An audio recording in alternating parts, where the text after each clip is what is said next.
شروع اللہ کا نام لے کر جو بڑا مہربان نہایت رحم والا ہے۔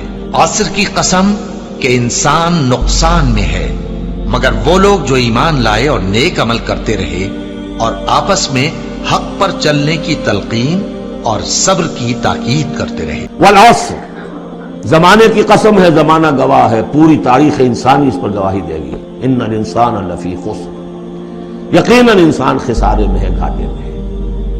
الا الذین آمنوا، سوائے ان کے جو چار شرطیں پوری کریں، ایک نہیں۔ الا الذین آمنوا وعملوا الصالحات وتواصوا بالحق وتواصوا بالصبر، ایمان لائیں، جو اس کائنات کے مخفی حقائق ہیں ان کو سمجھیں، ان کا شعور حاصل کریں، ان کی تصدیق کریں۔ ایمان باللہ، ایمان بالآخرہ، ایمان بالرسالت، پھر اس کے عملی تقاضوں کو پورا کریں۔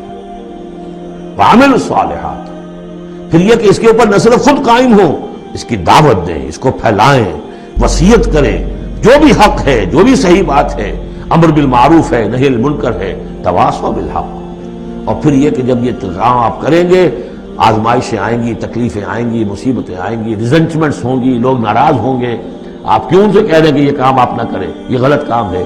بچوں سے بھی کہہ کر دیکھیے کہ گلی میں مت کھیلو، تم کرکٹ کھیل رہے ہو، کسی گاڑی کا شیشہ توڑو گے تو پھر اپنی عزت بچا کر وہاں سے نکل کر گھر واپس پہنچنا مشکل ہو جائے گا۔ کوئی نہیں چاہتا کہ کوئی بات آپ بتائیں، تو پھر اب آپ کو صبر کی ضرورت ہوگی۔ آپ اس پر کام کرتے رہیں، جیسے کہ حضرت لقمان نے اپنے بیٹے کو نصیحت کی تھی، یا بنی اقم الصلاۃ وامر بالمعروف ونہی عن المنکر واصبر علی ما اصابک، پھر جو بھی تکلیف آئے اسے جھیلو۔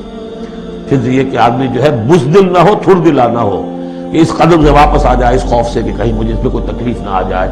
وَلَنَبْلُوَنَّكُمْ بِشَيْءٍ مِّنَ الْخَوْفِ وَالْجُوعِ وَنَقْصٍ مِّنَ الْأَمْوَالِ وَالْأَنفُسِ وَالثَّمَرَاتِ وَبَشِّرِ الصَّابِرِينَ، صبر کرنے والے۔ وَالْعَصْرِ إِنَّ الْإِنسَانَ لَفِي خُسْرٍ إِلَّا الَّذِينَ آمَنُوا وَعَمِلُوا الصَّالِحَاتِ وَتَوَاصَوْا بِالْحَقِّ وَتَوَاصَوْا بِالصَّبْرِ۔